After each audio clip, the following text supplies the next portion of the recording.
Chapter 7. After seeing the hiding place and noticing the nearest way to it from the town, the king returned to his palace, but first he asked the Brahmin to go back to the room in the house which was offered to him by the town's merchant and wait there till he was called for. The king also sent one of his attendants with the Brahmin to request the merchant to take care of the holy man for a little longer. Very glad that after all he was not going to die, the Brahmin obeyed willingly, and for the next few days he was taken care by the merchant, who supplied him with plenty of food and rest.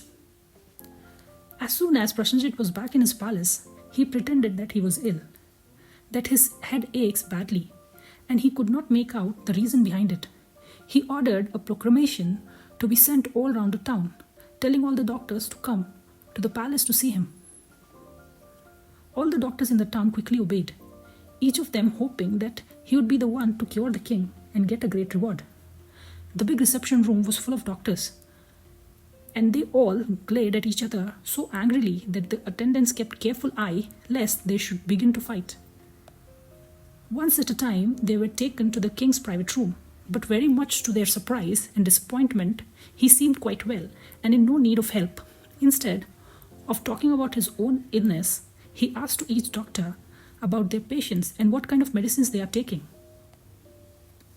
The king said nothing more, just waving his hand to say that the interview is done.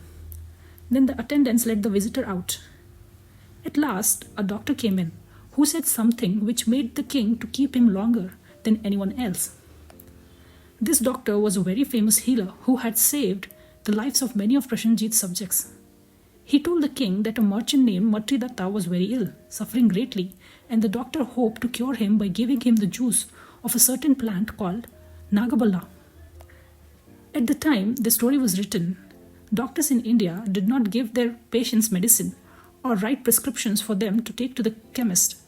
A doctor used to tell a patient, "You must take juice of this or that plant," and the suffering person had to go into the field or forest to find the plant or had to send a servant to do so. When the king heard that the doctor had ordered Matridatta to take the juice of a Nagabala plant, he cried, "No more doctors need to come and see me." And after sending off all the doctors, the king gave orders that Matridatta should come and visit the king at once.